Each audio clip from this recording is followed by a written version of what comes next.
adalah gembalaku, takkan kekurangan aku. Saudara-saudara terkasih, selamat pagi. Salam jumpa lagi dalam Sabda Siap Saji Rabu 17 Februari 2021, di mana kita mulai memasuki masa Prapaskah yang dimulai dengan Hari Rabu Abu. Marilah kita berdoa. Dalam nama Bapa, Putra, dan Roh Kudus. Amin. Bapa penuh kasih, masa Prapaskah dimulai pada hari ini, di mana kami akan mengenangkan awal dan akhir hidup kami, di mana kami berasal dari debu dan kembali menjadi debu, dan hal ini disebabkan karena dosa-dosa kami. Maka ketika kami mendapatkan abu di dahi, walaupun pada tahun ini sulit mendapatkannya karena situasi COVID, maka setiap imam mengatakan ketika menabur abu, bertobatlah dan percayalah kepada Injil. Itulah fokus kami selama masa Prapaskah 40 hari. Maka berkatilah kami memasuki masa Prapaskah ini, agar kami betul dengan sukacita merayakan masa Prapaskah, di mana kami belajar untuk mengekang diri. Demi Kristus Putramu dan pengantara kami, kini dan sepanjang masa. Amin. Tuhan bersamamu dan bersama rohmu. Inilah Injil Yesus Kristus menurut Matius. Dimuliakanlah Tuhan. Dalam khotbah di bukit, Yesus bersabda kepada murid-muridnya, hati-hatilah jangan sampai melakukan kewajiban agamamu di hadapan orang supaya dilihat. Karena jika demikian, kamu tidak beroleh upah dari Bapamu yang di surga. Jadi apabila engkau memberi sedekah, janganlah engkau merancangkan hal itu seperti yang dilakukan orang munafik di rumah-rumah ibadat dan di lorong-lorong supaya dipuji orang. Aku berkata kepadamu, hendaklah sedekahmu itu diberikan dengan tersembunyi, maka Bapamu melihat yang tersembunyi akan membalasnya kepadamu. Dan apabila kamu berdoa, janganlah berdoa seperti orang munafik. Mereka suka mengucapkan doanya dengan berdiri di rumah-rumah ibadat dan pada tikungan-tikungan jalan raya, supaya mereka dilihat orang. Aku berkata kepadamu, mereka sudah mendapat upahnya.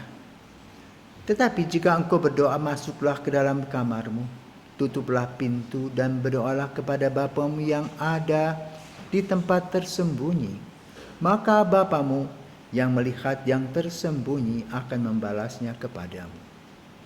Dan apabila kamu berpuasa, janganlah muram mukamu seperti seorang munafik. Mereka mengubah air mukanya supaya orang melihat bahwa mereka sedang berpuasa. Aku berkata kepadamu, mereka sudah mendapat upahnya. Tetapi apabila engkau berpuasa, minyakilah kepalamu dan cucilah mukamu, supaya jangan dilihat orang bahwa engkau sedang berpuasa, melainkan hanya oleh Bapamu yang ada di tempat tersembunyi. Maka Bapamu yang melihat akan membalasnya kepadamu. Demikianlah Injil Tuhan. Terpujilah Kristus. Ada seorang anak pemilik salon. Sesudah dia pergi ke gereja, mendengar Injil ini, lalu dia katakan, Mama, masa COVID ini akan membawa berita bagus untuk Mama. Kenapa? Tadi pastor mengatakan dan membaca, ya, kalau kita puasa itu minyakilah mukamu, ya, dihias wajahmu. Ya, mungkin banyak orang Mama yang akan facelift ke sini. Dan juga akan mungkin potong rambut dan sebagainya. Kenapa? Orang berpuasa katanya harus bersukacita. Saudaraku terkasih, apakah gambaran seorang anak ini benar? Benar dalam satu sisi, yaitu bahwa pada masa puasa kita harus memang bersukacita. Kenapa? Kita diberikan kesempatan lebih untuk mengadakan relasi secara pribadi dengan Tuhan. Dalam doa-doa kita. Juga dalam pantang dan puasa kita. Menahan diri. Maka puasa kita adalah puasa untuk mengekang lidah kita, pikiran kita, perkataan kita. Karena itu, pada masa puasa bukan berarti bahwa kita membuat proyek untuk slimmer menjadi kurus. Ya. Tapi yang paling penting dan utama adalah bagaimana hati kita yang luka bisa disembuhkan. Bagaimana hati kita yang kaku bisa berbelas kasih. Bagaimana hati kita yang selalu merasa paling hebat belajar untuk rendah hati. Bagaimana hati kita yang selalu mau berkuasa berpikir bahwa kekuasaan itu hanya sementara. Hati di mana kita merasa sombong, aku punya uang, berbagilah bagi mereka yang memerlukan. Itulah puasa. Ketua jenis puasa yang dilakukan di dalam gereja hari Rabu Abu dan Jumat Suci adalah masa pantang dan puasa. Puasa artinya tidak makan yang enak, makan sekali kenyang, yang lain amper-amper. Lalu kemana uangnya? Apakah kita bisa tabungkan supaya nanti pasca kita bisa beli baju baru? Bukan begitu. Tetapi dengan makan yang biasa kita lakukan, kita punya target berapa sehari. Misalnya 100.000. Pada masa puasa kita hanya menggunakan 75.000. Belanjalah dengan uang 75.000 seperti itu yang bisa kita makan sehari-hari. Yang 25.000 itu kita sisihkan, kita simpan, nanti dikalikan 40 hari. Lalu diberikanlah kepada aksi puasa pembangunan. Itu namanya model jumputan. Artinya apa? Biasanya kita nanti kalau makan kenyang sekali. Sekarang kurang kenyang. Ya, orangnya kurang kenyang rasanya gak bisa tidur. Tetapi lalu bagus. Untuk lemak-lemak yang nempel di tubuh kita akan hilang. Ini cara puasa. Yang kedua, relasi kita dengan Tuhan itu secara pribadi. Jadi gak usah orang harus tahu aku puasa dan kamu harus wajib mengikuti aku puasa. Jangan mengejek. Bukan. Relasi dengan Tuhan itulah yang lebih diperdalam, lebih intensif.